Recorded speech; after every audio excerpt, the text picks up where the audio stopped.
Compulsion Games has published on X Journey into Midnight and Unravel the Past. South of Midnight is now available on Xbox Series XS, Xbox app for Windows PC, Steam, Cloud, and Game Pass. Hashtag South of Midnight. And it's like, hey, you know what? Their game launched. And of course, they're letting people know about it, which is great.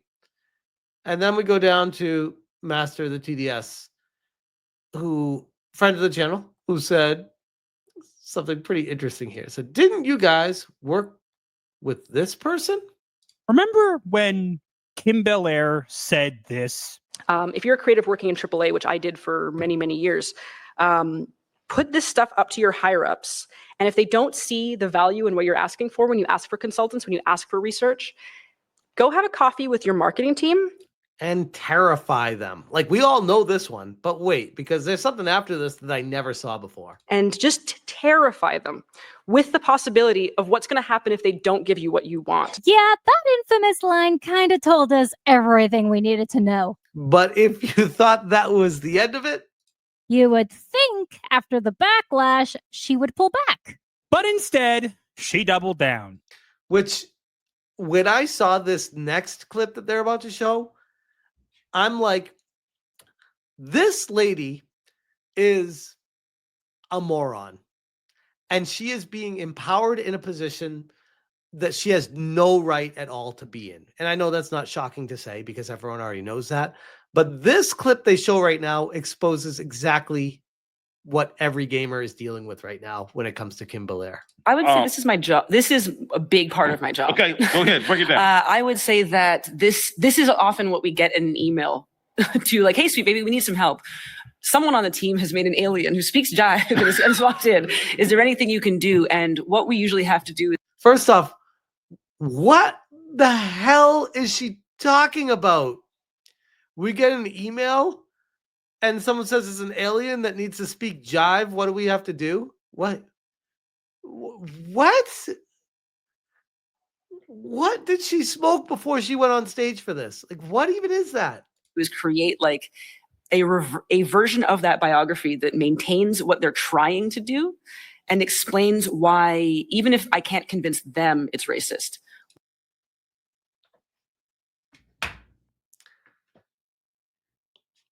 I would go so far as to argue that only racist people actually see racism.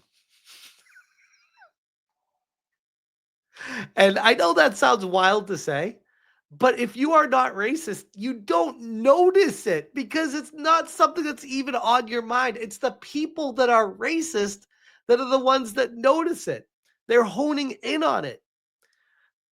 But it gets much worse.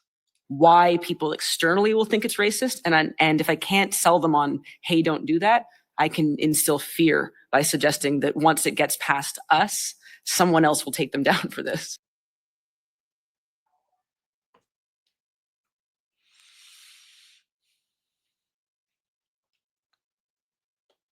Yep.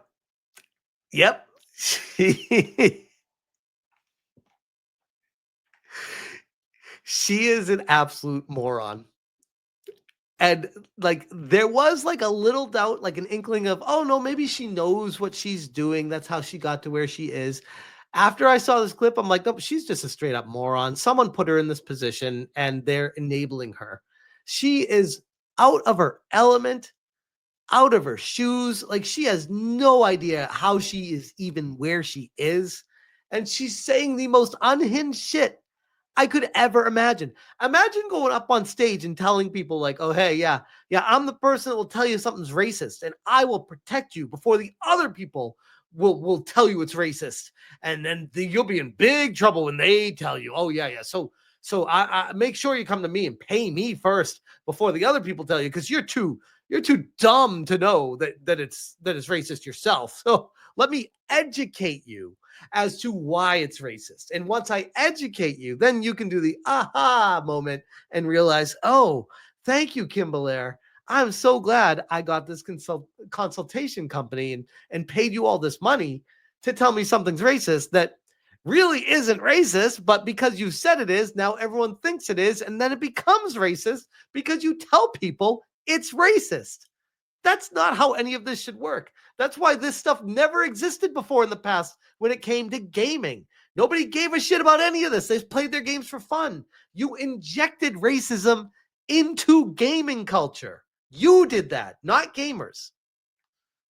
Drives me insane. They say Sweet Baby Ink doesn't do what gamers think it does. Turns out gamers were right. What a banger cut. That was only a minute, 18 seconds, probably cut from one of their videos that I didn't see, but listen without me cutting in front of her here. Listen to what she says without me interrupting, because yikes. A version of that biography that maintains what they're trying to do and explains why, even if I can't convince them it's racist, why people externally will think it's racist. And if I can't sell them on, hey, don't do that, I can instill fear by suggesting that once it gets past us, someone else will take them down for this. So notice the word she uses. If I can't sell them on that idea that it's racist, then I need to instill fear. One of these ways, I'm going to get them to pay me. This is how her mind operates. It is insanity. Like, and it's right out in the open. And nobody's saying anything about it. I mean, they're all just patting her on the back because that's what these parties are, these gatherings, these conferences that they go to. They're pity parties. They want to enable each other because they're getting funding from somewhere. Sure as hell isn't the games they're selling, because they're not selling any of the games. Funding is coming in, and all these grifters, these are the actual grifters, by the way, are wanting to feed off the teat of whatever money is funneling in from somewhere, and they all want to just hold each other up like, oh yeah, let me help you. Hold me up, Kim. I'll hold you up. Let's go. Let's get that money from Big Daddy Microsoft or wherever it's coming from, these low interest loans or whatever you're getting the money from. I want to be a part of that. What do you have to offer? I want to be a part of that. I want to be a part of that. That's what I have to offer. That's what this has turned into. There's no talent here. None of these people are qualified to work in the game industry. None of them. And that's not a color thing. That's not a gender thing. That's a talent thing. They are talentless. They inject other things to fill in the gap of the lack of talent that they have. And it's destroying the game industry from the inside out. And it's literally driving me insane. Like, the more I watch this stuff, the more my eyes are going to fall out of my head because I keep rolling so hard. So shout out to Gothic Therapy for this clip.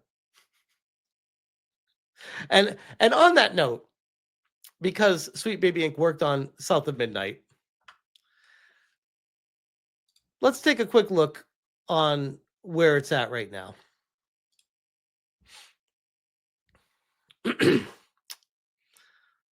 Hey, look at that. They broke 1,000 on launch day for a massive budget. I have to imagine, coming from Microsoft-owned studio Compulsion Games, with an entire half an hour documentary about the game, and traveling all around the world and involving all these consultation groups and making sure they do all this writing properly and having all these actors, voice actors, motion actors, everyone, music, live music. This game was not cheap to create. Okay. 1,400 people on day one. And this was a couple hours ago at 1,200. Let's see, refresh. It's going to be at 1,000. Nope. It's at 943 right now on launch day. It's under 1,000 people. It peaked at 1,411. Which, to be fair, by the way, it's after I saw the start today, where after it launched, it was still at 185. I'm like, this is going to peak at 350, maybe 400. So it surprised me after I saw the start that it jumped like this. This looked like a Biden versus Trump round one with the way it just spiked at the end of the day, but whatever. It was very strange, the trajectory, but it's just as strange seeing how hard it comes down. And 943 players is not going to be enough to pay for this game. And when people say, "Oh, but Game Pass Smash, but Game Pass that'll make up for all the lost sales." Oh, will it? Because Game Pass is owned by Microsoft. So is Compulsion Games. And like I said in my video today, if you missed it, I challenge anyone out there to find somebody in this world that signed up for Game Pass to play this game. Is there anyone out there that would do that? I'm sure there's one or two people, but enough to justify the cost of this game? No. So what it ends up being is just more slop thrown onto Game Pass, that if you're a part of Game Pass, you may play it, but Microsoft's already getting the money from you. That's not new money. So whether you play the game or not, it doesn't change the amount of money that Microsoft is getting from you. That's what I'm trying to get across to people. This is a massive failure. Game Pass is an awful, awful thing for not just Microsoft, but the game industry in general. It's kind of okay for gamers, but the price of it's going to a point where it's like, I'd rather just buy the game and own it, especially if the 3 months of Game Pass costs as much as a brand new game. And playing a brand new game takes me about 3 months to get through, especially if I'm playing other games at the same time. Why would I rent the game from you for 3 months instead of just buy it and have it forever? So that's why this model does not work, will not work, and will ultimately destroy Microsoft from the inside out. I don't think this is the way. I really don't think it is. But they've doubled down on it. They've sold it to their investors. They've promised the world to everyone.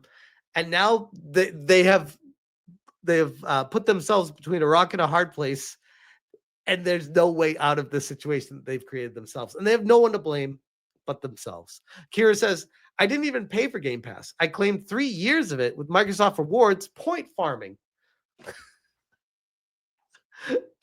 Like, at some point, you're going to be like, does Microsoft even care about money? Or are they just trying to push a message on people? Because there's no way they could be making money off of Game Pass. In fact, I would argue they've got to be losing millions upon millions of dollars on a monthly basis with it, for the promise of someday in the long-term future that it will completely turn around. And I'm not seeing it. But yeah, that's basically all I had on that whole South of Midnight / Sweet Baby Inc. catastrophe. And I can promise you guys, that we will be hearing about layoffs or reorganizing Compulsion Games, or redistributing the workforce, or adjusting what people are doing, or, whatever the words they use. But what ends up happening is people will be out of a job because this game completely flopped. And literally anybody that knows anything about anything could have told them this from day one, but they're too stubborn to know any better. But anyways, again, I'll leave that there.